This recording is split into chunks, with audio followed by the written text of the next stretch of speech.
Sumpah adat di pedalaman Kalimantan.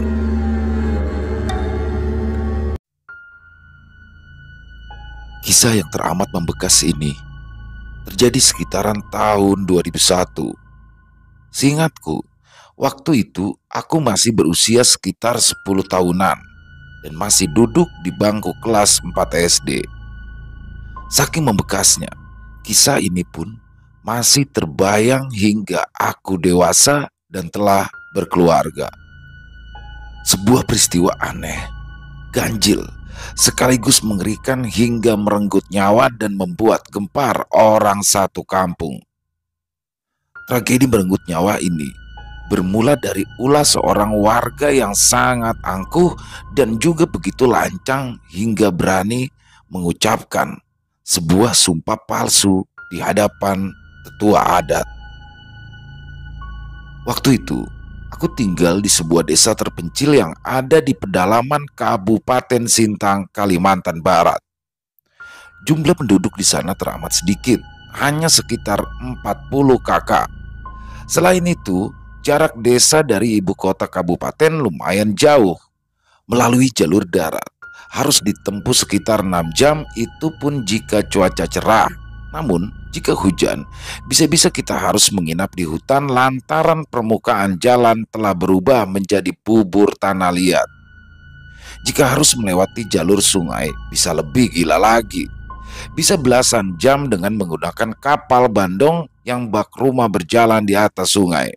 Belum lagi harus transit beberapa kali serta juga berjalan kaki seharian dari kampung terakhir di mana kapal menurunkan penumpang. Bisa dibayangkan betapa terpelosoknya kampungku kala itu. Maka tak heran juga jika adat istiadat masih sangat kental di tempat kami. Kejadian naas ini bermula dari suatu sore yang cerah. Sebagai anak perempuan tertua, aku harus membantu mama beres-beres rumah. Sedangkan kedua adik tengah asyik bermain mainan yang dibuat sendiri oleh bapak dari potongan kayu dan papan. Sebenarnya, aku masih punya 2 orang kakak, 1 laki-laki dan 1 perempuan, namun mereka sudah berkeluarga. Kakak laki-lakiku bekerja di kota dan kakak perempuanku ikut suaminya di kampung lain. Di sore itu, bapak belum pulang. Sudah seharian bapak pergi ke hutan mencari kayu bakar karena memang kami masih menggunakan tungku untuk memasak. Aku dan mama yang sedang sibuk tiba-tiba dikagetkan dengan suara menggelegar dari arah luar rumah. Terdengar memanggil-manggil bapak. Mama pun lalu bergegas ke depan, ternyata itu adalah Paman Limin tetangga kami. "Bi, mana Paman Andung? Mau numpang potong ujung parang," seru Paman Limin kala itu. "Suamiku sedang pergi mencari kayu bakar, sekalian memeriksa jerat. Kalau kau mau, kau potong saja sendiri, perkakasnya ada di samping," sahut ibuku. Paman Limin beranjak ke samping rumah mencari alat pemotong di antara tumpukan besi yang berserakan. Memang, dulunya bapak adalah seorang penempa besi yang lumayan ternama. Kecuali keris, semua benda tajam di rumah ditempa sendiri oleh bapak, mulai dari pisau, parang, hingga mandau. Namun, itu dulu, sewaktu bapakku masih kuat menempa. Sekarang, pisau dapur pun kami terpaksa harus membelinya.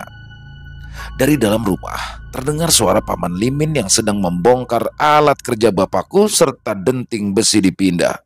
Rupanya, tak lama kemudian Paman Limin pun kembali berteriak di depan rumah. "Aku pulang, Bi. Terima kasih," bekik Paman Limin. Mama yang baru selesai beres-beres pun tergopok ke arah pintu depan. "Loh, kok cepat? Tidak jadi menempa parang?" tanya mama keheranan. "Ah, nanti saja, Bi. Nunggu Paman ada di rumah. Besok atau lusa aku akan kembali lagi. Permisi, Bi." Paman Limin pun lantas beranjak pulang, sementara aku dan ibuku pun hanya menatap punggungnya yang terus menjauh di antara rindang pepohonan. Sekedar info, Paman Limin adalah tetangga yang jarak rumahnya paling dekat. Selain beliau, masih ada 1 tetangga lagi di seberang jalan desa yang berupa tanah liat. Tetangga lainnya jaraknya jauh-jauh, apalagi rumah kami berada di ujung kampung. Bapak pun pulang ke rumah saat matahari telah tenggelam. Wajahnya terlihat lelah dengan beberapa potong kayu bakar di tas rotan yang ia panggul. Ia pun juga mencanting beberapa ekor burung kecil hasil menembak sebagai tambahan lauk makan malam kami. Aku pun langsung bergegas membantu bapak menaruh senapan anginnya ke tempat biasa di dinding, sedangkan ibu langsung membawakan segelas kopi panas. "Bang, tadi ada Limin kemari. Ia pinjam perkakas untuk memotong parang. Katanya besok lusa dia mau kesini lagi. Kalau bapak ada waktu di rumah," ungkap mamaku. Ah, kebiasaan mereka. Setiap hari pinjam ini, pinjam itu. Tapi kalau dia dimintai tolong, ada saja alasannya. Nanti kalau ada yang hilang di situ, tidak ada yang mau mengaku. Terserah mereka sajalah. Mau diangkut semua besi-besi itu ya silakan. Mau dimakan pun aku tak peduli. Aku sudah malas menegur orang tua seperti itu, seperti tidak punya otak, kata bapak gusar. Kedua adikku yang melihat bapak mulai meradang segera bersembunyi di sudut dapur. Kebetulan bapakku ini adalah tipikal laki-laki yang temperamental. Meskipun ia tidak pernah memukul, tapi kalau bapak sedang marah akan membuat seisi rumah menjadi takut karena memang wataknya yang keras. 2 hari berlalu sejak kedatangan Paman Limin. Sore itu, rumah kami digeruduk oleh serombongan lelaki kampung yang terlihat membawa senjata tajam, senapan angin serta kayu juga. Mereka kala itu dipimpin oleh seorang lelaki berbadan gempal yang bernama Paman Ganda. Di antara rombongan yang terlihat penuh amarah itu, ada mertua Bang Limin yang kala itu terlihat membawa sebuah tombak. Paman Ganda sebenarnya ini masih sepupu dengan bapakku, namun mereka kerap kali cekcok sejak beberapa tahun lalu akibat urusan tanah warisan dan sampai sekarang pun masih tetap bermusuhan. "Andung, keluar kau!" teriak Paman Ganda dari arah luar. Bapak yang kala itu terganggu tidur siangnya pun langsung emosi. Ia langsung membuka pintu dan berdiri di ujung tangga. Aku, adik dan mamaku pun langsung bergetar kala melihat banyak sekali orang di luar rumah. "Ada apa ini? Dasar tidak punya adat!" teriak-teriak di depan rumah orang, hardik bapak dengan geram. "Celaka kau, Andu. Tidak usah belaga. Kau menyimpan racun. Bunuh dia, tembak. Tembak saja setan itu," tunjuk Paman Ganda ke arah wajah bapak. Tidak terima atas tuduhan tersebut, emosi bapakku pun langsung menggelegak. Bicara apa kau? Racun? Racun apa? Jangan sembarang menuduh. Tunjukkan dulu buktinya," ujar bapakku. "Turun dulu kau dari situ. Hadapi aku, biar ku patahkan batang leher kau." Paman Ganda lalu meraih sebilah mandau yang kala itu dipegang oleh seorang warga, kemudian mengacungkannya ke arah bapak. Bapak yang memang pada dasarnya berwatak keras pun merasa tertantang. Ia pun segera meraih mandau yang kala itu tergantung di dinding, lalu melompat ke halaman rumah. Kami yang ada di dalam rumah pun histeris, berteriak-teriak memanggil bapak, melarangnya untuk mendekat ke orang itu, tapi sia-sia. Adikku yang paling bungsu langsung menangis ketakutan, wajahnya pucat, tubuhnya gemetar, dan celananya basah karena mengompol. Ya, kami semua sering melihat bapak marah, jadi kami pun akan langsung ketakutan jika mendengar suara orang yang berteriak-teriak, apalagi mau berkelahi. "Ma, tolong bapak, ma. Kasihan bapak," kata adikku yang paling bungsu sesengukan. Keadaan sore itu benar-benar kacau. Aku pun hanya bisa menangis dan memeluk kedua adikku. Di halaman, bapak siap menebas siapa saja yang coba mendekat. Bapakku tak gentar meskipun kala itu harus menghadapi orang banyak. Paman Ganda pun kala itu terus menghasut para warga lain untuk membakar rumah kami dan menembaki kami yang ada di dalam rumah. "Ayo, tembak saja mereka, tembak! Babat habis mereka, jangan sisakan satu orang pun. Bakar mayat mereka dengan rumah reotnya itu," seru Paman Ganda berapi-api. "Hei Ganda, kau dulu yang maju. Jangan buang-buang waktu dengan teriak-teriak," bentak bapak seraya mengeluarkan mandau dari sarungnya. Rupanya warga lain pun mulai gentar melihat bapakku yang nekat. Kekacauan pun bertambah sengit sewaktu terdengar teriakan dari jauh. Ternyata Paman Yandi dan Atuk, adik kandung bapak, keduanya pun berlari dengan menghunus mandau. Warga lain pun bersiap dengan memegang senjata masing-masing, meskipun tidak ada yang berinisiatif untuk menyerang duluan. "Berani kalian sentuh abangku, kita mati sama-sama," Gertak Paman Yandi. Ya, Paman Yandi dan Atuk lalu mendekati bapakku sembari terus mengawasi orang-orang itu dengan sorot mata nyalang. Mama yang sedari tadi menangis akhirnya pun memberanikan diri. "Kalian jangan turun ya. Imai, kamu jaga adik-adikmu. Kalau ada apa-apa, bawa adik-adikmu pergi dari sini. Mengerti?" Setelah berbicara seperti itu, Mama pun langsung turun ke tanah meskipun ia takut. Aku pun hanya bisa pasrah memeluk kedua adikku dengan perasaan yang kalut. Ya, aku dan adik-adikku berpelukan sangat erat beruraian air mata. Aku pun lalu mengajak adik-adik berdoa agar Tuhan menyelamatkan kami sekeluarga. Di pekarangan, orang-orang masih mengerubungi bapak dan pamanku. Mereka pun kala itu tak ada yang berani bertindak, takut terkena tebasan mandau bapak yang kini sudah dibantu oleh kedua adiknya. Paman ganda kala itu masih berteriak-teriak, menghasut warga untuk segera membunuh bapakku. Mama pun menuruni anak tangga dengan wajah yang cemas, memohon-mohon agar warga tidak gegabah dan menyelesaikan semua urusan ini dengan bicara baik-baik. Bapakku memasang langkah bersiap. Kata bapak, siapa yang berani maju lebih dulu menyentuh mamaku maka akan mati duluan. Gertakan dari bapakku ini rupanya membuat nyali mereka ciut. Ya, reputasi bapakku yang memang terkenal galak membuat mereka semua kala itu tak berani macam-macam. Apalagi saat ini sudah ditambah dengan Paman Yandi dan juga Atu. Kata Paman Yandi, jika ia mati sore itu, maka ia akan membawa paling tidak 2 orang lainnya untuk ikut serta ke kuburan. Selang beberapa saat, akhirnya ada seorang warga yang angkat bicara. Sudah, tidak usah seperti ini cara memecahkan masalah. Kau ini seperti orang kesetanan ganda, padahal yang sakit pun bukan keluargamu. Kenapa justru kau yang menjadi murka seperti ini? Seolah-olah kau itu memanfaatkan kami untuk membantu kau menghabisi mereka. Akhirnya, di sini mamaku memberanikan diri untuk bertanya. Memangnya siapa yang sakit? Limin, jawab warga tadi. Sakit apa? Kenapa kalian menuduh suamiku menyimpan racun? Apa hubungannya dengan Limin?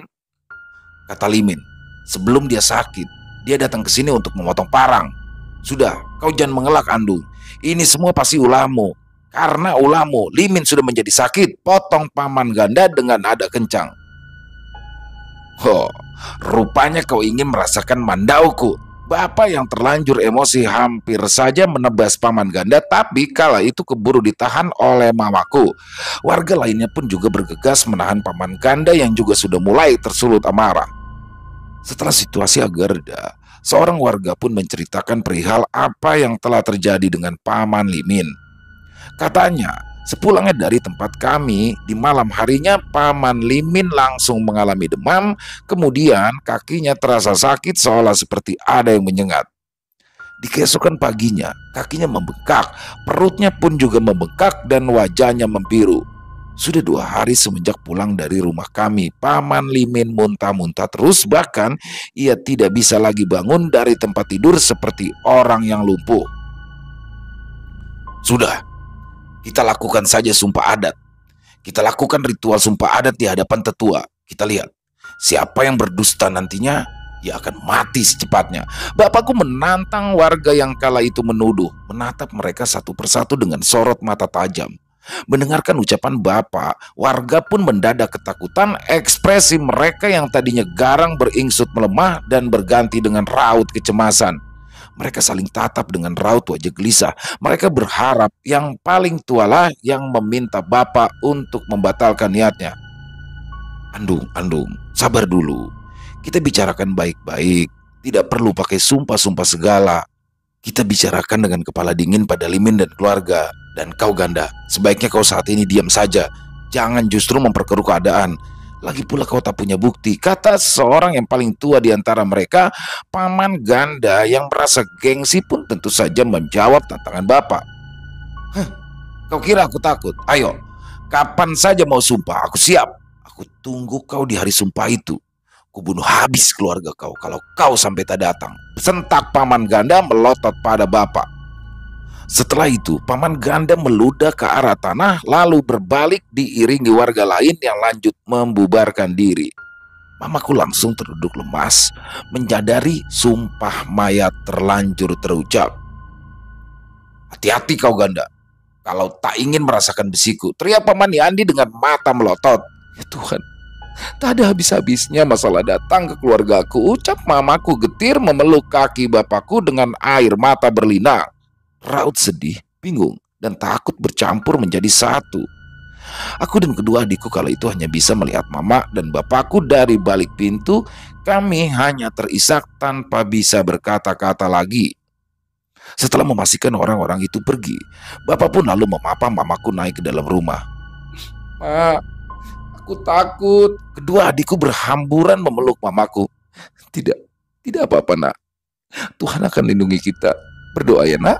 Ayo, semangat. Tidak apa-apa," hibur mama membelai kedua adikku padahal deru napasnya sendiri masih belum stabil. Paman Yandi menghela nafas.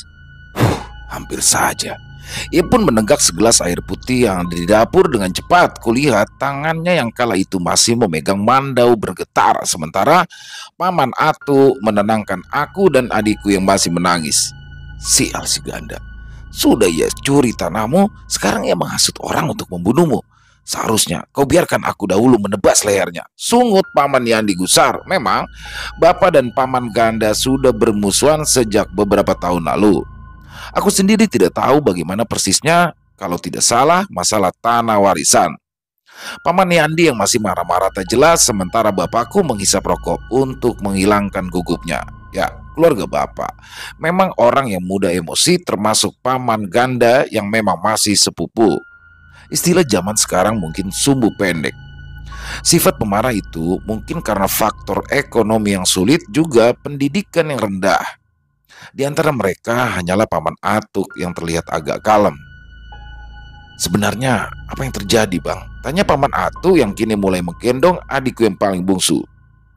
Setelah mengatur nafas, bapak dan ibu pun lalu menceritakan apa yang terjadi sore itu. Paman Yandi pun terkaget sewaktu mendengar kata racun. "Racun? Racun apa? Mana ada racun bisa bikin orang sakit kalau tidak dimakan atau diminum," ujar Paman Yandi. "Racun gaib. Maksudnya parang maya. Abang itu dituduh memantrai Limin. Mungkin itu maksud si Ganda sialan itu," sambung Paman Atuk. "Entahlah, aku tak mau tahu urusan. Kita lihat saja nanti. Siapa yang tidak hadir saat sumpah, biar ku tebas batang lehernya," seloroh bapak penuh emosi. Mamaku semakin cemas kala mendengar bapak sedikit-dikit berkata ingin membunuh orang. Mama langsung memohon-mohon agar bapak bisa lebih tenang dan tidak naik darah. Sedangkan Paman Atu justru semakin mengompori bapak agar tidak mundur dari sumpah adat. "Bagus bang, setelah sumpah adat kita lihat siapa yang jadi mayat. Biar mereka merasakan terkena kutuk dari para leluhur. Kalau memang harus habis, sudah habis saja sekalian," ujar Paman Atuk sambil melepas adikku dari gendongannya. Karena senja sudah hampir gelap, Paman Yandi dan Atuk pun pamit pulang. Mereka harus buru-buru pulang karena khawatir kalau saja orang-orang tadi justru mencelakai keluarga mereka. Nanti malam katanya mereka akan kembali lagi untuk membahas rencana sumpah adat yang akan dilakukan oleh bapak. Di malam harinya, sekitar pukul 7 lewat, Paman Yandi dan Atuk pun mampir ke rumah. Waktu itu aku mencuri dengar obrolan mereka dengan bapak dan ibu dari balik kelambu. Ya, rumah kami memang tidak ada kamar, hanya los langsung ke dapur. Mungkin bagi teman-teman yang pernah tinggal di kampung atau hidup susah bisa mengerti seperti apa gambaran rumah kami. Waktu itu sebenarnya aku sudah tertidur bareng dengan adik-adikku, tapi terbangun karena mendengar suara berisik. Di kampung biasanya, setelah matahari tenggelam, tidak akan ada lagi orang yang keluar rumah kecuali situasi yang mendesak, apalagi listrik PLN belum masuk, membuat keadaan kampung kami jika malam benar-benar sepi. Bapak, ibuku, Paman Yandi dan Atuk mengobrol serius di bawah lampu strongking yang terang benderang. "Bang, kenapa harus sumpah adat segala? Kenapa tidak dibicarakan baik-baik saja sama Limin dan keluarganya? Aku takut bang, jika sumpah itu akan berbalik menyerang keluarga kita," ucap mamaku khawatir. Kata bapak, ia sudah muak dengan ulah orang-orang kampung itu. Mau dijelaskan bagaimanapun orang-orang itu pasti tidak akan mau tahu. Kabar angin yang mengatakan jika aku adalah pelaku racun kepada Limin pasti sudah menyebar ke penjuru kampung. Aku tak punya waktu menjelaskan ke semua orang. Kau kan tahu bagaimana orang-orang sini. Bodoh, mudah termakan gosip. Dengan sumpah adat, maka tak ada lagi orang yang meragukanku. Resikonya, aku atau siapapun yang menuduh, yang mati berdarah. Mamaku terdiam, dia tidak bisa lagi mencegah keinginan bapak. Bagaimanapun juga, abang hanya manusia biasa, bisa capek, bisa marah, putus asa. Selantang apapun suara abang, tidak akan ada yang percaya. Itu sudah benar langkah abang menantang mereka sumpah adat. Kita akan lihat siapa yang mati lebih dulu. Tambah Paman Atuk meyakinkan mamaku. Mamaku masih khawatir teringat kejadian beberapa tahun lalu di kampung sebelah. Kalau tidak salah, sekitar 4 atau 5 tahun lalu, kampung sebelah pun juga melakukan ritual sumpah adat. Mereka berebut batas tanah dengan kampung lainnya. Setelah diadakan sumpah, kampung itu lalu terkena wabah penyakit. Hampir seluruh penduduk kampung itu mati. Yang selamat hanya beberapa orang saja dan hingga pindah ke kampung lain. Kau tak perlu khawatir, Kak. Selama kita benar, para leluhur takkan mungkin mengutuk kita. Tambah Paman Yandi. Tapi kau ingat kan, Di? Ganda tak takut sedikit pun.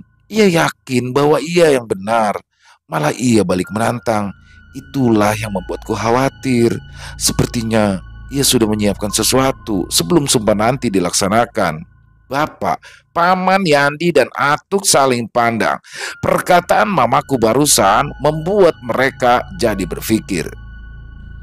Aku jadi curiga. Ganda itu sepertinya dibisiki iparnya, si Gundi sialan itu. Sebelum ada Gundi, kita dahulu saling bantu, seloroh Paman Atuk. Udahlah, jangan terlalu dipikir, bikin pusing saja. Kalau si Ganda atau Gundi sialan itu akan menyerang malam ini, kita hadapi saja. Kalian bawa anak istri kalian kemari. Kita tidur sama-sama di sini. Kita berjaga semalaman. Takut mereka menyerang saat kita tidur. Ungkap bapak dengan nada serak. Paman Yandi dan Atuk pun lalu pulang. Tidak beberapa lama, sekitar 15 menitan, mereka semua pun sudah kembali dengan anak istri masing-masing. Malam itu, aku, adik, tante, serta sepupu tidur berdesakan di dalam rumah kami yang sempit. Lampu strongking yang tadi terang benderang telah berganti dengan lampu semprong yang temaram. Sepanjang malam, aku sulit untuk tidur. Bukan karena banyak orang, namun aku khawatir jika orang-orang tadi kembali lagi datang untuk membakar rumah kami. Seumur hidup, baru kali itu aku tidur tidak tenang. Kulihat Bapak, Paman Yandi dan Atuk berjaga dengan wajah yang tegang.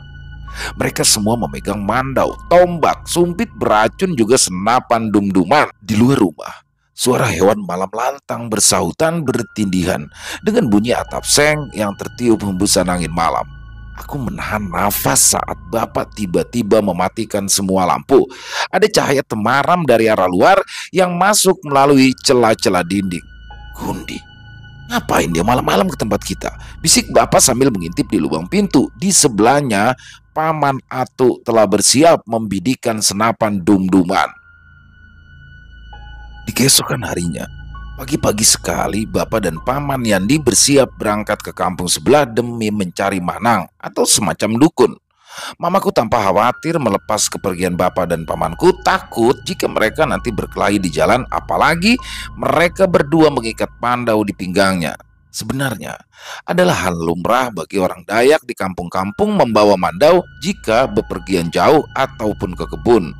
Tentu saja itu semua dilakukan untuk berjaga karena bisa saja mereka bertemu hewan buas di tengah perjalanan, sekaligus juga peringatan jika ada orang yang hendak berniat jahat. Orang yang membawa mandau artinya sudah siap antara hidup dan mati jika diganggu duluan. Jadi, membawa mandau sebenarnya untuk pertahanan diri, bukan untuk gagah-gagahan ataupun menakuti orang lain. Bang, kalau abang nanti bertemu Ganda di jalan, jangan sampai berkelahi. Ingat anak binimu, kau juga Yandi. Ingat, anak-anakmu masih kecil, kata mamaku memelas. Halah, orang-orang kampung itu hanya ikutan saja karena takut sama ganda. Mereka cari aman sendiri, asal tidak diserang. Kalau bapak, kak, kalau bukan kita yang saling jaga, siapa lagi? Ganda itu sudah putus tali darah dengan kita sejak mencuri Tanah Abang.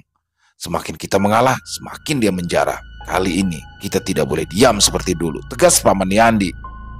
Sudah, kita tampung tawar dulu agar kalian selamat. Semoga hajat kalian terkabul. Timpal Paman Atuk seraya membawa segelas air dalam mangkuk kecil. Setelah memanjatkan doa, Paman Atuk lalu memercikan air dengan menggunakan jalinan daun kelapa ke pundak, tapak tangan, dahi, serta kaki Bapak dan Paman Yandi secara bergantian. Mereka berdua pun kemudian pergi meninggalkan kami yang masih dalam kondisi tidak tenang. Pagi itu pun aku tak masuk sekolah. Bapakku melarangku untuk berangkat karena situasi sedang panas. Bapak takut aku nanti kenapa-napa entah di jalan ataupun di sekolah, lantaran niat Bapak mengadakan ritual sumpah adat telah menyebar dan membuat geram orang satu kampung. Waktu itu, Paman Atuklah yang menjaga kami di rumah. Ia memanggul senapan dum-duman serta mandau yang terus terikat di pinggangnya. Rumah menjadi ramai dengan kehadiran dua orang tante serta anak-anaknya. Kami pun menunggu dengan resah hingga akhirnya Paman dan Bapakku kembali pulang saat matahari bergeser dari atas kepala. Bagaimana bang? Buru mamaku kala melihat Bapak dan Paman yang sudah kembali bercucuran peluh. Nanti kuceritakan setelah kita makan, saut Bapak seraya terus melangkah. Setelah makan siang, orang-orang dewasa di rumah kami pun berkumpul. Raut wajah mereka serius membahas apa yang telah dialami Bapak dan Paman Yandi pagi tadi, sedangkan aku dan beberapa orang sepupuku mencuci peralatan bekas makan di belakang. Meskipun tidak terlalu detail, kala itu aku mendengar apa yang Bapak, Mama, Paman, dan Tante bahas di siang itu. Bapak berkata, jika ia dan Paman Yandi pergi ke kampung terdekat untuk mencari seorang manang, jaraknya lumayan, sekitar 2 jam dengan berjalan kaki. Sebenarnya, hampir di setiap kampung ada manangnya. Kebetulan, di kampung kami tidak ada manang karena manang terdahulu telah meninggal dunia.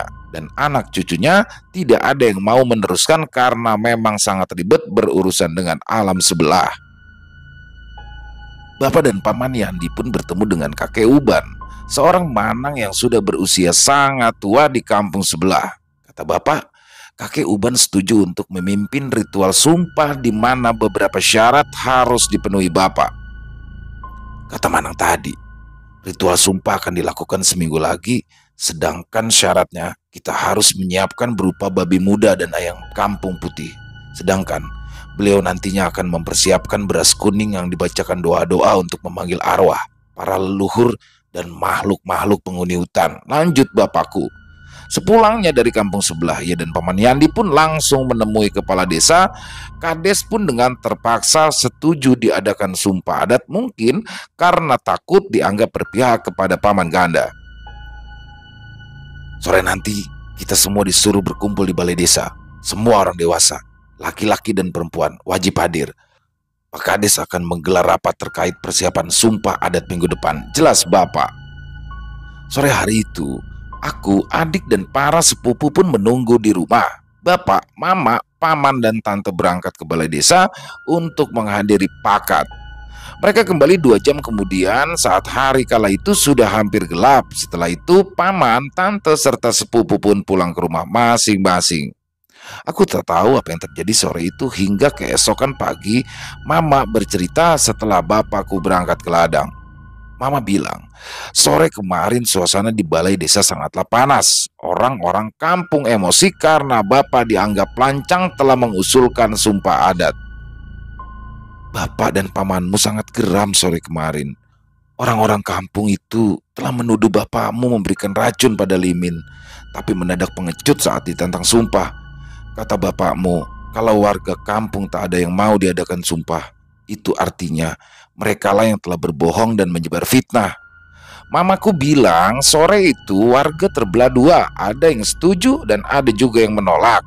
Yang menolak ini takut terkena kutukan karena sadar mereka telah terhasut Ganda yang sudah menuduh tanpa bukti. Kemarin itu Gandalah paling bersikeras agar sumpah adat jangan sampai dibatalkan. Ia kembali menantang bapakmu supaya jangan sampai kabur saat hari pengucapan sumpah, lanjut mamaku. Mama kembali bercerita, warga akhirnya pun sepakat diadakan sumpah minggu depan meskipun dengan berat hati. Pakat sore itu ditutup dengan perjanjian. Pihak yang berseteru harus menahan diri hingga hari sumpah diadakan. Tidak ada yang boleh menyerang atau mencoba mengganggu pihak lain, apalagi membunuh. Bagi yang melanggar akan diusir dari kampung serta harta bendanya dirampas dan diberikan kepada pihak yang sudah diserang. Pantas saja, sore kemarin kedua pamanku langsung pulang tanpa rasa khawatir lagi. Setidaknya 1 minggu ke depan kita bisa tidur tenang dan makan dengan tenang. Namun, apa yang terjadi setelah sumpah itu masih belum pasti. Bisa saja ganda yang akan mati membusuk atau justru bapakmu yang meregang nyawa. Tutup mama sembari menarik napas dalam-dalam. Pagi itu, kulihat ada burung elang yang terlihat terbang di atas rumah kami. Predator ganas itu berputar-putar 3 kali lalu menghilang di balik hutan belantara yang lebat di belakang rumah. Seminggu berlalu, akhirnya hari sumpah adat yang telah dinantikan tiba. Warga pun berbondong-bondong berkumpul di lapangan desa. Semua penduduk wajib hadir hari itu. Pagi itu riuh sekali. Selentingan demi selentingan menyebar. Warga saling bergunjing, sebagian mendukung bapak, sebagian lagi membela ganda. Laki-laki dan perempuan dewasa berdesakan menyaksikan pihak yang berseteru telah duduk rapi di tengah lapangan. Pihak yang berseteru ini duduk terpisah tapi saling berhadapan. Di kelompok bapak hanya ada Paman Yandi dan Atu, sedangkan yang bersama Paman Ganda kala itu sekitar 20-an orang lebih. Orang-orang yang kemarin hendak membunuh kami. Sementara itu, untuk anak-anak tidak diperbolehkan mendekat, takut jika terjadi perkelahian. Begitu, aku pun hanya menyaksikan dari kejauhan sambil menjaga adik-adikku. Kami menangis berpelukan, takut jika terjadi apa-apa dengan bapakku. Di tengah lapangan kala itu sudah ada seekor babi kampung yang masih hidup, seekor ayam jantan kampung yang masih hidup juga, serta sebatang bambu yang ditancapkan di tanah dengan ujung yang runcing.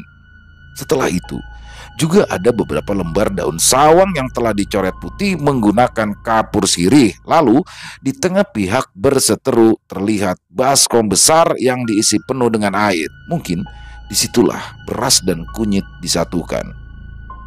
Warga mendadak terdiam. Tatkala kakek Uban kala itu terdengar mulai membacakan mantra, warga terhanyut. Mantra yang diucapkan bagaikan kalimat yang menghipnotis. Bisa juga karena takut bersuara, soalnya di antara kalimat yang diucapkan ada yang menyebut penghuni tanah, air, daun, sungai, bukit, pohon, dan lain-lain. Konon, mantra yang diucapkan Manang tadi untuk memanggil arwah para leluhur serta berbagai makhluk halus yang berdiam di sekitaran desa, hutan, bukit, dan juga sungai.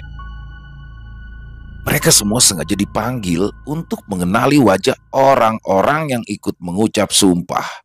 Arwah leluhur serta para makhluk halus inilah yang akan mencelakai si pembohong hingga membuatnya sakit yang tidak bisa disembunyikan dari orang banyak. Usai mengucapkan mantra, kakek Uban menusuk babi tadi dengan menggunakan ujung tombak lalu meneteskan darahnya ke dalam baskom setelah menaruh bangkai babi di samping. Kakek Uban kemudian menyembelih ayam jantan dan kembali menampung darahnya ke dalam baskom. Detik berikutnya, kakek Uban kembali mengucap mantra seraya mengaduk darah yang telah bercampur air dan juga beras kuning menggunakan daun sawang. Sekarang, pihak yang berseteru harus membasuh wajah dan badan dengan air darah ini. Kalian juga harus mengucap sumpah seperti yang akan aku ucapkan. Andung, Atu, dan Yandi, maju ke depan. Ucapkan sumpah seperti yang kuucapkan, ujar kakek Uban dengan suara serak. Warga kembali bergemuruh sewaktu bapak dan paman-pamanku melangkah ke tengah lapangan. Ikuti kata-kataku. Aku bersumpah tidak meracuni siapapun dan tidak menyimpan racun apapun. Jika berbohong, maka seluruh tubuhku akan membusuk sampai aku mati. Bapaklah yang pertama mengucapkan sumpah lalu membasuh wajah dan badannya dengan air darah. Berikutnya adalah giliran Paman Yandi dan Atuk. Setelah pihak bapak selesai, kemudian giliran dari kelompok Paman Ganda. Mereka pun bergantian melakukan hal yang sama dan yang paling terakhir adalah Paman Ganda. Tiba gilirannya. Tingkah Paman Ganda kala itu membuat warga tercengang. Ia mengucap sumpah dengan suara lantang dan penuh percaya diri. Tak cukup hanya itu, ia pun kemudian menuangkan seluruh isi baskom hingga membasahi kepala dan seluruh badannya. Keadaan Paman Ganda pagi itu sangat mengerikan, seperti orang yang sedang mandi darah. Bahkan kakek Uban pun kala itu dibuat geleng-geleng kepala dengan kelakuan sepupu bapakku itu. Aku akan mengantarkan para arwah untuk pulang. Mereka semua telah mengenali wajah kalian. Kita tunggu. Siapa yang mendapati celaka, maka ialah yang berbohong dan menyebar fitnah. Tutup si kakek. Setelah mengucap mantra pengantar pulang arwah, kakek Uban lalu menutup ritual pagi itu. Warga kemudian bubar ke rumah masing-masing. Sewaktu berpapasan di jalan, Paman Ganda kala itu sempat mengancam bapakku. Andung, ingat kata-kataku. Saat kau sakit membusuk, aku tak akan pernah menjengukmu. Dan saat kau mati, aku tak akan pernah mengantar mayatmu ke kubur. Ingat itu. Bapakku tak menggubris dan membiarkan Paman Ganda mengoceh semaunya. Aku dan adik-adik lantas menyusul mama dan bapak serta memanggil mereka sambil berlari. Waktu pun terus berlalu. Semenjak ritual sumpah adat yang menghebohkan orang sekampung kala itu, kehidupan kami sekeluarga pun berjalan normal seperti biasanya. Begitu juga keluarga Paman Yandi dan Atuk. Kadang mereka berkunjung ke tempat kami, begitu pula sebaliknya. Sesekali mereka membahas terkait sumpah adat itu yang belum berdampak apa-apa bagi orang yang berseteru. Setidaknya orang kampung tidak lagi menuduhmu menyimpan racun, parang maya, santet atau sebagainya, tegas Paman Yandi pada suatu sore. Paman Limin yang tempo hari jatuh sakit parah pun juga kini berangsur pulih. Namun keluarganya dan kami sudah tidak lagi saling bicara dan bertegur sapa. Kalau kebetulan berpapasan di jalan, bapak atau mamaku membuang muka pura-pura tidak melihat. Hal serupa pun juga berlaku pada orang-orang yang tempo hari ikut menuduh bapak. Bisa dibilang, keluarga kami agak sedikit dikucilkan oleh orang-orang itu. Padahal sudah jelas bapak dan pamanku tidak kenapa-napa setelah diadakan sumpah. Akan tetapi, bapak justru mensyukuri keadaan yang seperti ini. Kata bapak, ia justru malah merasa senang karena tak ada lagi orang-orang kampung yang suka meminjam perkakas milik bapakku tapi tidak bertanggung jawab. Justru lebih nyaman seperti ini. Orang-orang itu sekarang sungkan jika ingin meminjam perkakas kita. Kalau pinjam sama Ganda, pastilah tidak ada. Kalau ada pun pasti tidak mungkin dikasih.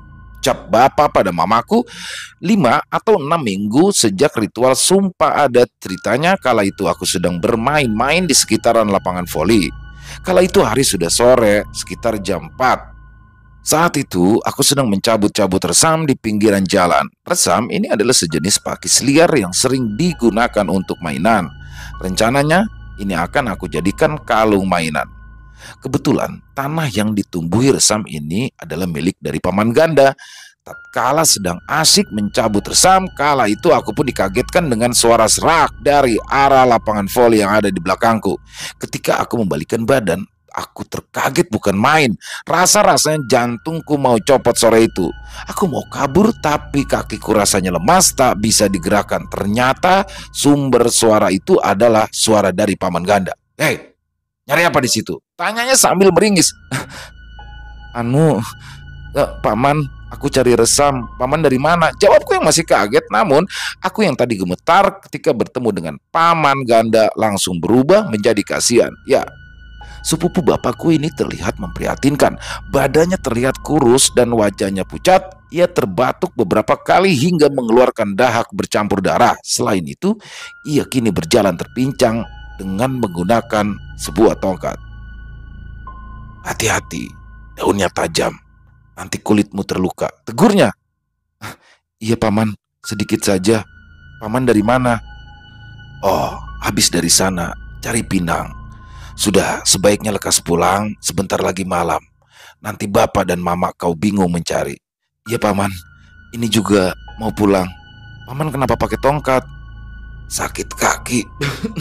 Jawab singkat seraya terbatuk. Kulihat paman ganda berjalan tertatih sambil menenteng kantong kresek hitam, mungkin pinang. Seketika aku tersentuh, rasanya tak tega melihat ia kesakitan. Pamanku pun nampak kebingungan melihat parit yang tak berair di hadapannya. Bisa nggak paman? Biar ku bantu. Paman turun pelan-pelan saja. Aku menawarkan bantuan. Tidak usah, aku bisa sendiri, sahutnya. Aku pun lantas kembali sibuk membuat kalung mainan. Kulirik, pamanku masih kebingungan untuk melompati parit. Turun saja paman, biar aku bantu. Badan kau kecil, tidak mungkin kau mampu menahan tubuhku. Bisa paman, pelan-pelan saja. Kau ambilkan saja papan untuk aku turun dari sini. Tanpa menunggu lama, aku pun langsung mencari papan yang ada di sekitaran. Ada 2 lembar papan tipis yang tersembunyi di dalam rimbun resam. Aku pun langsung menarik papan itu, kemudian membuat titian di parit. Kau mau bunuh aku? Mana bisa diinjak kalau papan gantung seperti itu? Cari alasnya, taruh di bawah papan itu. Cepat, sudah pegal kakiku. Baik, sebentar paman. Aku pun lalu masuk ke dalam kebun paman ganda. Tujuanku adalah tumpukan kulit kelapa di pembuangan sampah karena sudah sering bermain di sini. Aku hafal seluk-beluk kebun ini. Setelah ketemu, aku pun berlari kecil membawa kulit kelapa tadi, lalu kususun di bawah papan. Biar aku coba dulu paman, kuat atau tidak papannya. Aku pun melangkah pelan di atas titian, ternyata aman, bagian bawahnya sudah kuat untuk menahan beban. Awas, biar ku coba dulu, kata paman ganda. Ia melangkah pelan hingga akhirnya berhasil menyeberang tanpa kendala, berarti untungnya aman. Kau simpan lagi papan itu, terus buang kulit kelapanya di kebun sana. Sepulangnya di rumah, aku pun bercerita ke bapak tentang kondisi paman ganda.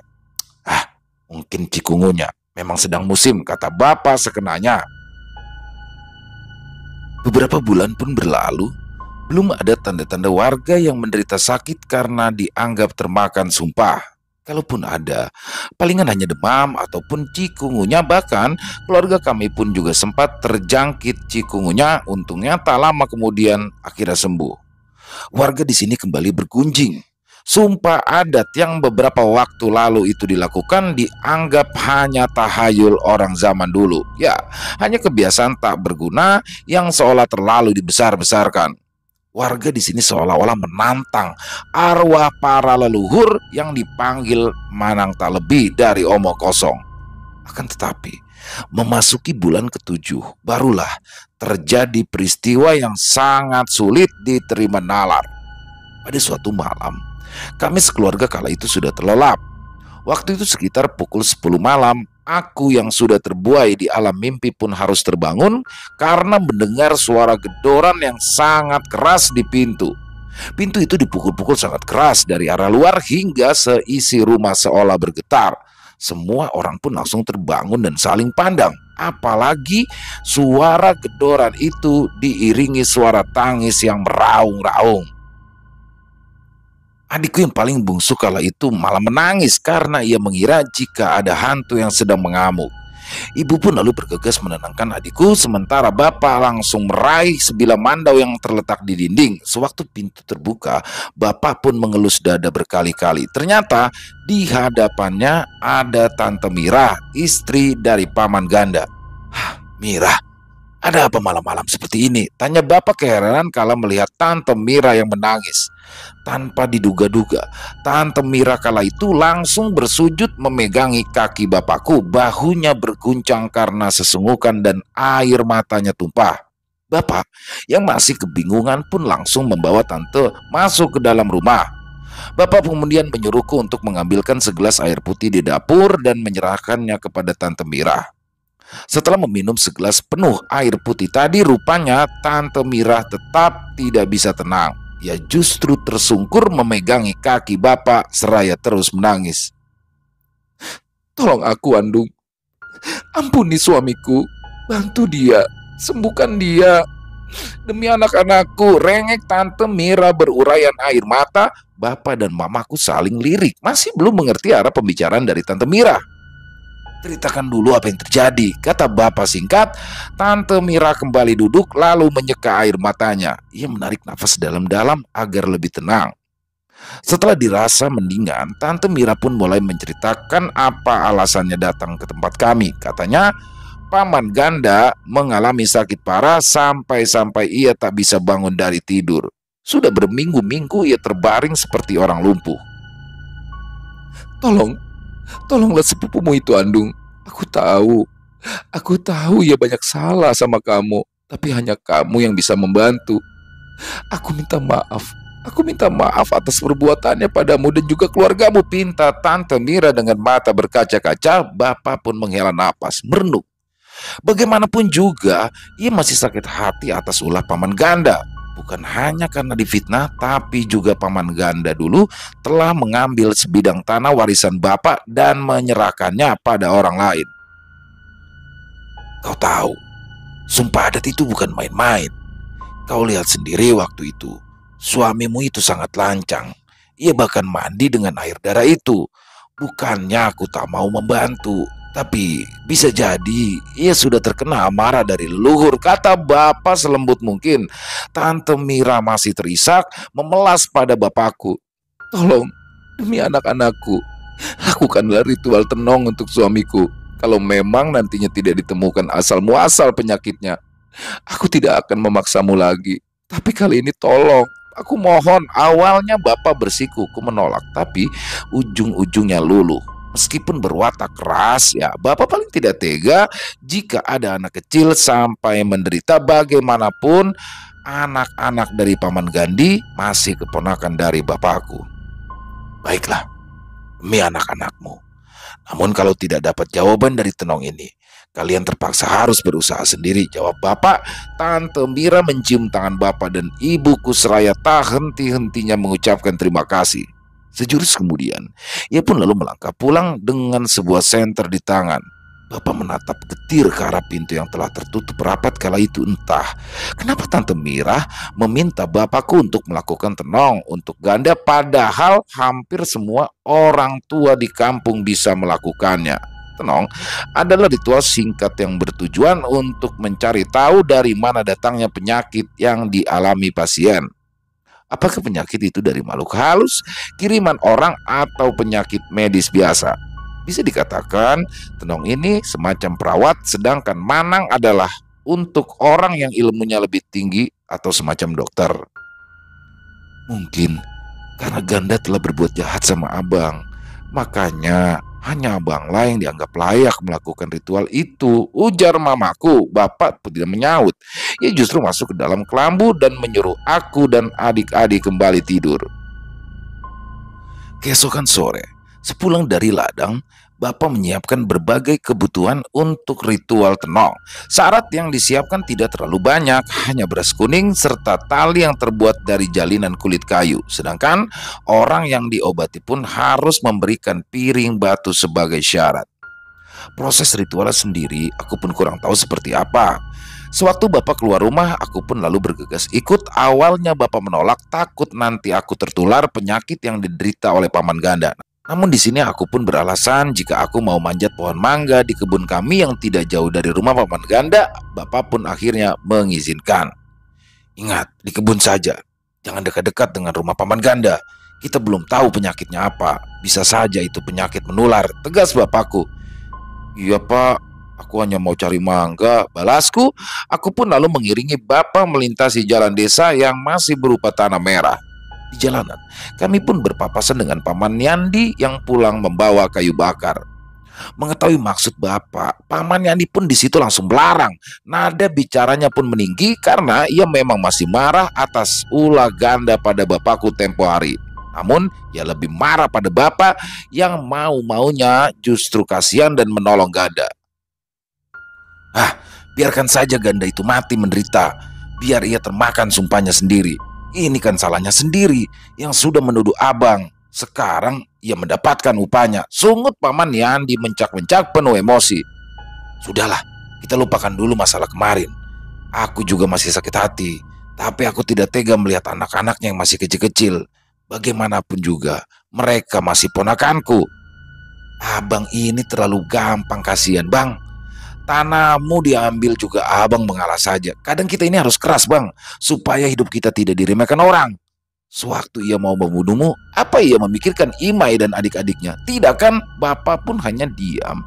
Ia biarkan adik tertuanya itu meluapkan emosinya. Sebenarnya Bapak dulu bukannya mengalah begitu saja sewaktu tanahnya diambil paman ganda. Namun Bapak khawatir akan terjadi aksi balas dendam berkepanjangan yang membuat kami sekeluarga turut menjadi korban. Sudahlah kalau itu mau abang, percuma aku melarang, tak akan ada hasilnya. Paman Yandi pun kembali melangkah dengan wajah yang kesal. Bapak pun hanya menggeleng-gelengkan kepala lalu kembali berjalan ke arah rumah paman ganda. Dari atas pohon mangga, aku melihat bapakku sudah 3 kali keluar masuk rumah paman ganda. Ia muntah-muntah di pojokan, tak kuat menahan mual. Rumah paman ganda memang berbau busuk, lebih busuk dari bangkai tikus yang tersembunyi di sudut plafon rumah. Bahkan baunya tercium hingga keluar rumah, menusuk hidung, menembus otak. Sekitar 30 menit kemudian, Bapak pun telah selesai dengan ritualnya. Ia pun lantas memanggilku untuk segera pulang. Di tengah perjalanan, sudah 3 rumah kami lewati, tapi bau busuk dari rumah paman ganda masih tercium juga. Karena penasaran, aku pun lalu memberanikan diri bertanya kepada bapakku. Paman sakit apa? Kok bau busuknya sampai keluar rumah? Entahlah. Aku jadi kasihan melihat keadaannya. Kakinya bengkak mengeluarkan cairan lendir berbau busuk. Nanah bercampur darah. Loh, kok bisa pak? Terakhir ketemu paman, dia masih bisa jalan. Meskipun harus pakai tongkat. Entahlah, aku juga tidak tahu. Nanti kalau kamu sudah besar, jangan sekali-kali kau mengambil hak orang lain. Jangan pernah berdusta sekalipun kalau tak mau seperti paman ganda. Walau miskin, pantang bagi bapak berbuat culas. Aku mengangguk mendengar nasihat bapak. Kami pun terus melangkah di bawah senja yang mulai merah kekuningan. Di sekitaran hutan, jangkrik dan juga binatang malam mulai bersahutan menyambut datangnya malam. Aku terlonjak kaget sewaktu bapak berhenti mendadak. Tubuhnya gemetar dengan tinju terkepal erat. Aku merasa takut karena tiba-tiba bapak dipenuhi amarah. Ternyata beberapa meter di hadapan kami kala itu ada paman Gundi, ipar dari paman ganda. Kepadanya lah paman ganda menyerahkan tanah milik bapak tanpa persetujuannya. Melihat bapakku, lelaki itu pun lantas berputar arah lalu melangkah terburu ke jalan setapak menuju ke dalam hutan. Setibanya di rumah, mama pun langsung bertanya kepada bapak tentang keadaan paman ganda. Bapak pun berkata bahwa paman ganda sakit kaki lalu tak bisa berjalan selama beberapa minggu ini. Bapak pun di situ tidak bercerita kalau keadaan paman ganda mengeluarkan aroma busuk. Apa memang seperti itu bang? Penyakit orang yang terkena sumpah? Tanya mamaku seraya menyeduh kopi untuk bapakku. Entahlah, aku juga kurang tahu pasti. Bisa iya, bisa juga tidak. Aku belum pernah menyaksikan langsung kejadian seperti itu. Yang aku tahu, orang yang termakan sumpahnya itu akan sakit dalam waktu yang lama, kemudian meninggal. Semoga saja dia sembuh, biar tobat dulu. Mama pun lalu mendekati bapakku sembari membawakan kopi yang terlihat masih panas. Ia lalu menatap wajah bapakku yang penuh keringat dengan sorot mata sayu. Kemana si Gundi? Kenapa bukan dia yang melakukannya untuk ganda? Bapak menggeleng lemah. Ia pun bercerita jika tadi sempat bertemu di jalan, tetapi ipar ganda itu justru menghindar. Aku tahu, jauh di lubuk hati bapakku mungkin bisa memaafkan paman ganda, tapi tidak dengan paman Gundi. Perseteruan bapak dan paman ganda sebenarnya karena ulah dari paman Gundi. Mamaku pernah bercerita, kejadian itu bermula bertahun-tahun lalu kala aku baru belajar berjalan. Bapak dan paman ganda kala itu mendapat warisan berupa tanah yang luas. Tanah itu kemudian mereka kelola bersama untuk berladang. Sebelum berladang, tanah itu sudah dibagi rata sama panjang dan luas. Selama itu tidak ada masalah antara bapak dan paman ganda, semua pun berjalan baik-baik saja. Lalu, paman Gundi datang ke kampung kami untuk memulai hidup baru.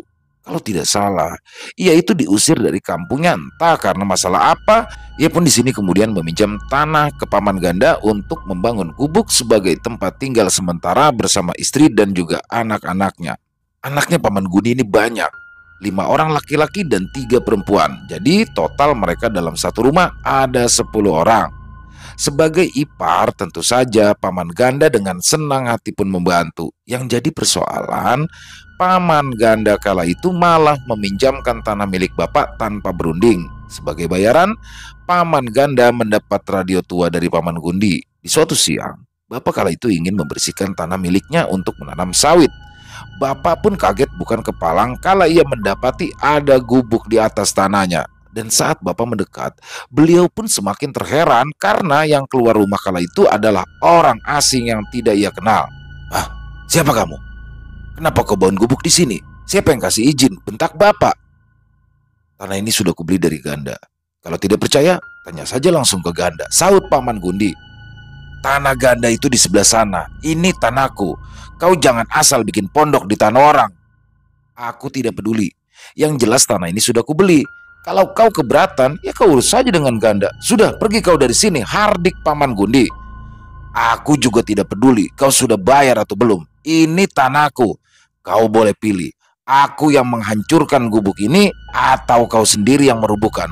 Aku beri kau waktu 7 hari untuk mengemas semua barang dan angkat kaki dari tanahku." Bapakku kemudian mendatangi paman ganda dengan darah yang sudah mendidih. Paman ganda pun lantas menerangkan bahwa tanah itu hanya dipinjam, bukanlah dijual. Paman ganda pun memujuk bapak agar mau berbaik hati sedikit. Kata beliau, paman Gundi sedang dalam kesulitan. "Tanahmu kan banyak, Andung. Kau tak akan rugi kalau tanah itu dipinjam iparku," rayu paman ganda. "Loh, kenapa kau tak pinjamkan tanahmu saja, ganda? Kalau kau ingin membantu, jangan justru kau merugikan orang lain." "Aduh, Andung, tanahku kan itu untuk berladang. Jika tanah itu dipakai Gundi, aku makan apa?" keluh paman ganda. Bapak pun tetap bersikeras tak mau menerima alasan ganda. Ganda berjanji akan memberi solusi secepatnya. Sebulan pun berlalu, tak ada kabar dari paman ganda. Justru si Gundi semakin kurang ajar. Ia memasang plang di atas tanah milik bapak dan diakui hak miliknya. Bapak yang naik pitam bergegas hendak menyerang Gundi. Paman Yandi dan Atuk yang kala itu masih muda pun juga sudah panas. Mereka bertiga hampir saja menebas Gundi kalau saja tidak ada anak-anaknya yang masih kecil. Ganda pun kemudian datang bersama kades, tetua adat, dan orang-orang kampung. Akhirnya dibuatlah kesepakatan. Gundi diizinkan mendiami tanah selama 1 tahun untuk modal pindah hingga panen tiba. Dan hasilnya akan dibagi 2 dengan bapak. Akan tetapi, di sini Gundi ingkar janji. Tiba waktunya panen, ia justru membagi hasilnya dengan paman ganda. Kebetulan panen paman ganda kala itu banyak yang gagal. Bapak pun lagi-lagi datang bersama paman Yandi dan juga Atuk. Kali ini, bapak tak mau peduli lagi dengan hasil panen, tapi Gundi dan keluarganya mesti angkat kaki dari tanah bapak. Bapak pun lalu mengajak Gundi berduel hingga salah satu di antara mereka mati. Gundi yang ketakutan pun segera berlindung di balik paman ganda.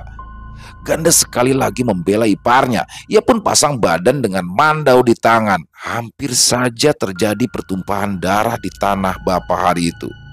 Bapak pun langsung mengurungkan niatnya. Begitu melihat istri dan anak-anaknya paman Gundi yang menjerit kencang ketakutan. Istri paman Gundi bahkan kala itu bersujud di kaki bapakku memohon belas kasihan. Bapak kemudian melengos pergi begitu saja, sementara paman Yandi dan Atuk yang disulut amarah hanya bisa memaki. Sejak itu, bapak dan paman ganda jadi bermusuhan. Bertahun berlalu, tanah itu justru ditanami Gundi pohon karet. Paman ganda yang dijanjikan akan menerima bagi hasil pun hanya bisa gigit jari. Akan tetapi paman ganda membiarkan saja ulah si Gundi. Justru ialah yang selalu membela jika terjadi apa-apa dengan Gundi. Sepertinya paman ganda sudah termakan omongan Gundi yang pintar menghasut dan juga bersilat lidah. Selama paman ganda sakit, bapak pun kala itu sudah 3 kali menjenguk.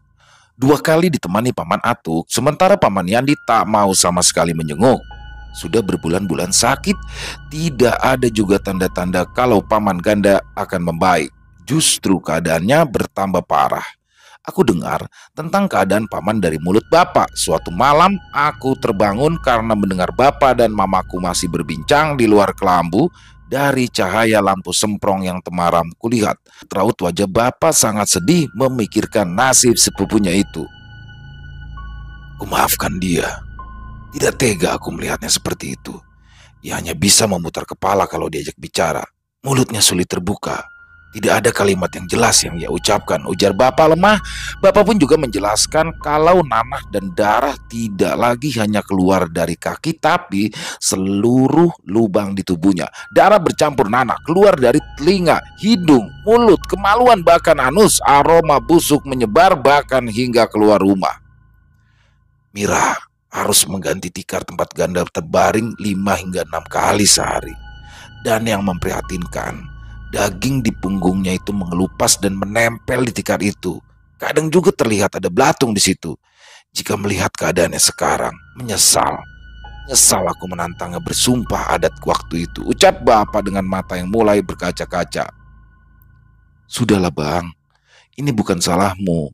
Semua itu ada upahnya. Kita doakan saja, semoga ia bisa kembali sembuh. Saut mama bersandar di pundak bapak. Kabar tentang keadaan paman ganda yang sakit parah pun tersiar hingga seluruh penjuru kampung. Kabar itu tentu saja ditambah-tambahi agar semakin heboh dan dramatis. Bapak bahkan kadang bersih tegang dengan hampir tiap hari orang-orang kampung menggunjingkan sepupunya itu. Kalian ini seperti orang gak ada kerjaannya saja. Bukannya membantu, justru mengatakan yang tidak-tidak. Bentak bapak pada seorang ibu tetangga paman ganda. Andung, bagaimana mungkin kami tidak ngomongin? Bau sepupumu itu sampai rumahku. Hampir muntah aku setiap hari mencium baunya. Balas ibu-ibu tadi. Tabiat bapak yang suka mengoceh pun tak akan berhenti sebelum lawan bicaranya bungkam. Aku yang sudah sakit perut pamit pulang duluan ke rumahku, tinggalkan bapakku beradu mulut sore itu karena aku sudah keburu ingin pergi ke Jamban. Namun, sekeras apapun usaha bapak, mulut-mulut warga tidak bisa diredam. Apalagi bau busuk dari rumah paman ganda kini sudah menyebar hingga ke rumah tetangga kiri dan kanan.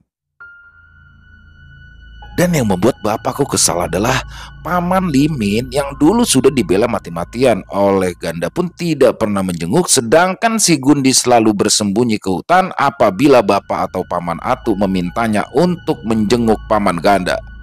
Di suatu pagi, aku dan mamaku menjenguk paman ganda. Kedatangan kami kali ini disambut dengan haru oleh Tante Mira, apalagi kami kala itu datang dengan membawakan nasi, lauk, dan juga sayur dengan menggunakan rantang. Semakin pecahlah tangisnya. Tante Mira bahkan memeluk mamaku dengan air mata yang berurai. Keduanya pun lantas menangis berpelukan. Keempat anak paman ganda, 3 perempuan dan 1 laki-laki, makan dengan lahapnya. Mungkin karena sudah saking laparnya, mereka seolah tak peduli dengan aroma busuk yang menyengat dari tubuh ayahnya. Sabar ya Mira, berdoa ya agar suamimu lekas membaik, hibur ibuku. Sudahlah Diang, aku sudah pasrah. Aku siap kalau memang suatu hari nanti ia pergi.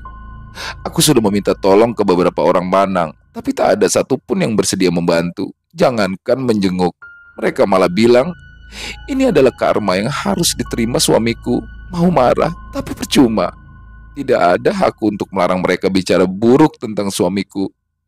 Aku justru berterima kasih kepada kalian sebagai sepupu dari suamiku. Masih ada niat baik mau menjenguk. Mamaku hanya terdiam, tak tahu lagi meski berkata apa. Kini ia mengerti kenapa bapak tempo hari menyesal telah menantang paman ganda untuk melakukan sumpah adat. Sedangkan aku yang hampir pingsan karena sedari tadi menahan napas. Aku yang tak kuat lagi akhirnya berhamburan keluar rumah untuk memuntahkan isi perutku. Tak terasa, 2 tahun sudah paman ganda mengalami sakit misterius. Kemiskinan yang akut membuat beliau tak bisa dibawa ke rumah sakit yang ada di kota untuk mendapatkan pengobatan semestinya. Apalagi jarak tempuhnya itu terlalu jauh. Itu pun belum tentu ada sopir travel ataupun kapal bandong yang mau mengantarkan lantaran aroma busuk yang keluar dari tubuh paman ganda. Paman Yandi yang tadinya tidak mau datang menjenguk, akhirnya hatinya tersentuh juga. Beberapa kali ia pun menjenguk bersama bapak dan paman Atuk, dan untuk keperluan sehari-hari Tante Mira pun hanya mengandalkan belas kasihan bapak dan paman. Kalau sedang paceklik kami sama-sama makan angin. Selama 2 tahun ini, setidaknya 7 kali diadakan doa bersama bagi kesembuhan paman ganda di rumah pemimpin umat, karena tak ada yang mau masuk ke dalam rumah paman ganda yang baunya bukan main. Makanya doa itu pun dilakukan di rumah pemimpin umat. Setiap sembahyang pada hari Minggu, nama paman ganda juga selalu disertakan dalam doa, meminta kesembuhan beliau kepada Tuhan. Namun takdir berkata lain. Paman ganda akhirnya meregang nyawa pada jam 1 dini hari. Mendapati kabar duka itu, kami sekeluarga pun langsung tersungkur berurayan air mata. Biar bagaimanapun, paman ganda tetap menjadi sepupu bapakku. Sebenci-bencinya, darah tidak mungkin tertukar. Selesai. Wow, luar biasa. Kisah dari pedalaman Kalimantan tentang ritual sumpah adat ya. Sumpah adat di Kalimantan Barat ini teman-teman ya. Dan kisah yang sangat luar biasa. Kisah ini ditulis oleh Bang Beben atau Ahmad Ben Bella yang merupakan salah satu penulis asli dari Kalimantan. Dan kisah ini ditulis oleh Bang Beben berasal dari narasumbernya yang bernama Kumang. Jadi ini kisah nyata teman-teman ya, kisah nyata yang terjadi di pedalaman Kalimantan Barat, tepatnya di Kabupaten Sintang.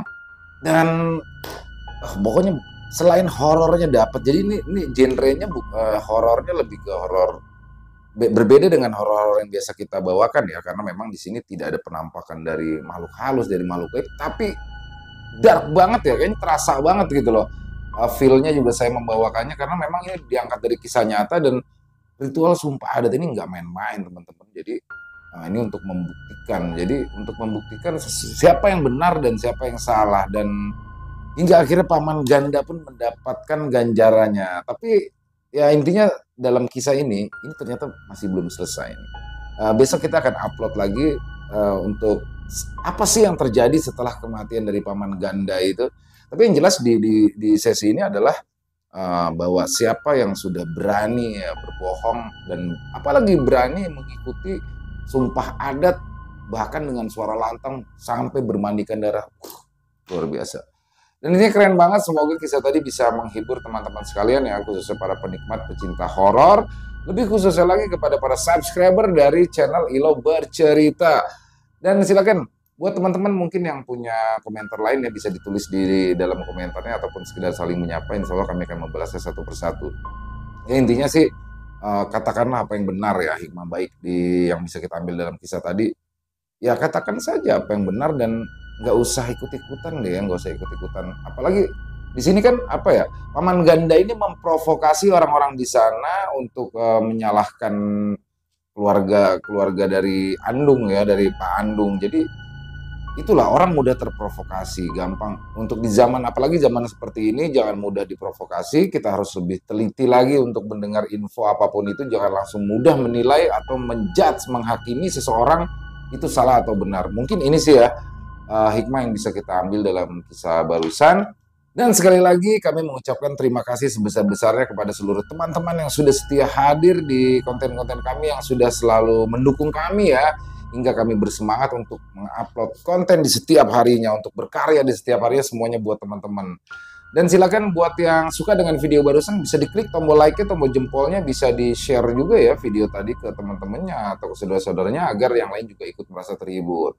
Dan buat yang mungkin baru bergabung, yuk diklik tombol merah subscribe-nya, jangan lupa lonceng notifikasinya dinyalakan agar teman-teman selalu mendapatkan notifikasi dari konten-konten yang akan kami upload selanjutnya. Untuk channel Ilo Bercerita, kita upload di setiap jam 9 malam waktu Indonesia Barat, di setiap malamnya. Ya itu aja ya. Oh iya, buat teman-teman mungkin yang mau menjadi narasumber ya, yang mau kisah horor misterinya yang diangkat dari pengalaman pribadi, dari kisah nyata, berkenan untuk dibawakan di channel kami, silakan bisa dikirimkan ke kami melalui WhatsApp ya, melalui WhatsApp bisa ke nomor telepon yang ada di bawah sini, bebas ya. Dalam bentuk tulisan boleh, dalam bentuk rekaman suara audio boleh, senyamannya teman-teman aja pokoknya. Dan buat yang sudah mengirimkan kisah, kami ucapkan terima kasih. Dan di akhir kata, saya Ila mengucapkan permohonan maaf apabila mungkin dalam pembawaan kisahnya tadi ada kata-kata saya yang salah ataupun kata-kata saya yang kurang berkenan di hati teman-teman. Saya mohon dibukakan pintu maaf yang seluas-luasnya, karena saya hanyalah manusia biasa, tempatnya salah dan dosa. Dan sampai jumpa lagi di konten-konten kami selanjutnya. Pasti tidak kalah serunya, pasti tidak kalah horor, yang masih bersama saya Ilo di channel Ilo Bercerita. Salam sehat sukses selalu untuk kita semua. Amin amin ya robbal alamin. Wassalamualaikum warahmatullahi wabarakatuh.